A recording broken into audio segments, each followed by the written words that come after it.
Olá, hoje nós vamos trazer aqui algumas dicas rápidas sobre a fase ordinatória do processo. É importante a gente identificar que o processo civil ele vai passar por algumas fases.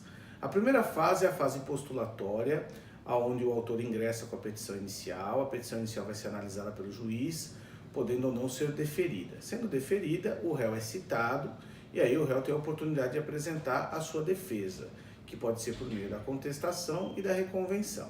Muito bem. Uma vez passada a fase postulatória, o processo volta para o juiz e aí o juiz vai tomar as chamadas providências preliminares, que estão ali no artigo 347 do Código de Processo Civil em diante. Essas providências preliminares nada mais são do que o juiz analisar alguns pontos que eu vou aqui resumidamente passar para vocês. Primeiro, vai verificar se houve ou não houve revelia, se o réu contestou ou não a ação. O réu pode ter sido citado, ter apresentado a defesa, ou simplesmente ter deixado passar o tempo ou apresentado a defesa fora de prazo. Situação que gera o que? A revelia lá do artigo 344. Só que, como nós bem sabemos, nem sempre na ocorrência da revelia os seus efeitos estarão presentes. Se nós formos lá no artigo 345, nós vamos ver as exceções de quando o réu, ainda que cientificado, ainda que citado da ação, apresenta defesa fora do prazo ou não apresenta defesa, mas ainda assim os efeitos da revelia não acontecerão. Então, atentar-se a isso. Uma vez o juiz analisando isso, o juiz vai verificar se o processo está ou não, que nós chamamos de maduro, para ser tomada alguma decisão. E aí temos que observar bem o que vai acontecer.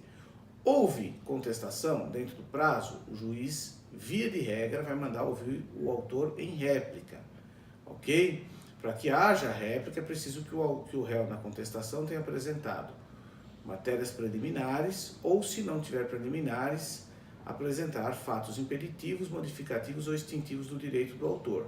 Artigo 350 e artigo 351 do CPC, ok?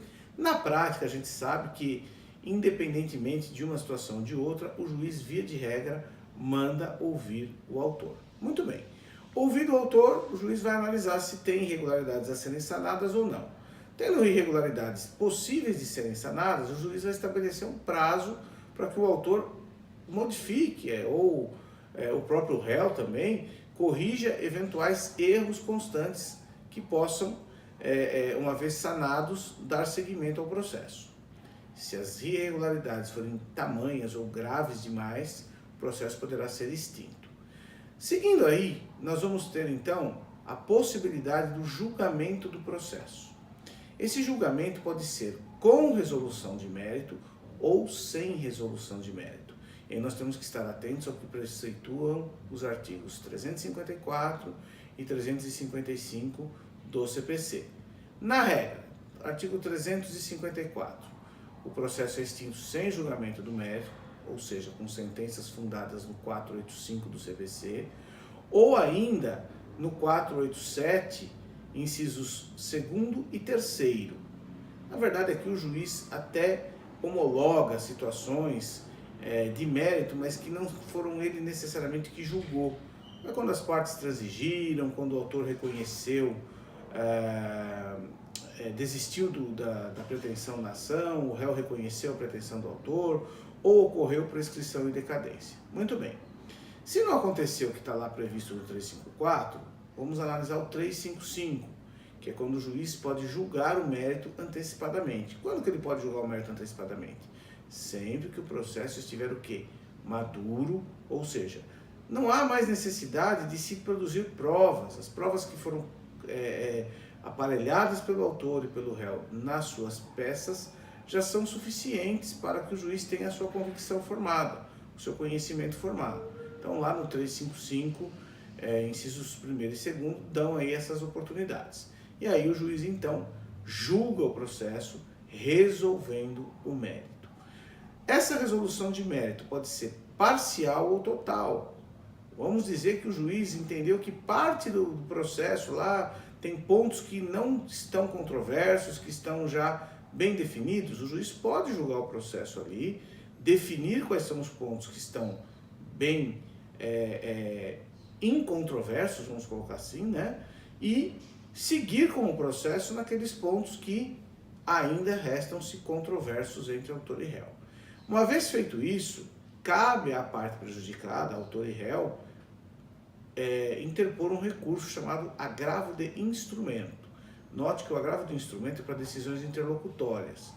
Muito embora que o juiz tenha julgado o mérito, note que eu estou falando que é um julgamento parcial. Portanto, se o julgamento é parcial e a outra parte do processo ainda vai seguir para nova apreciação futura, então o recurso será de agravo. Se o juiz julgar o processo por completo, ou seja, dar uma sentença já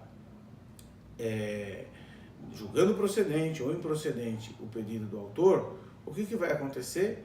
O recurso será o de apelação.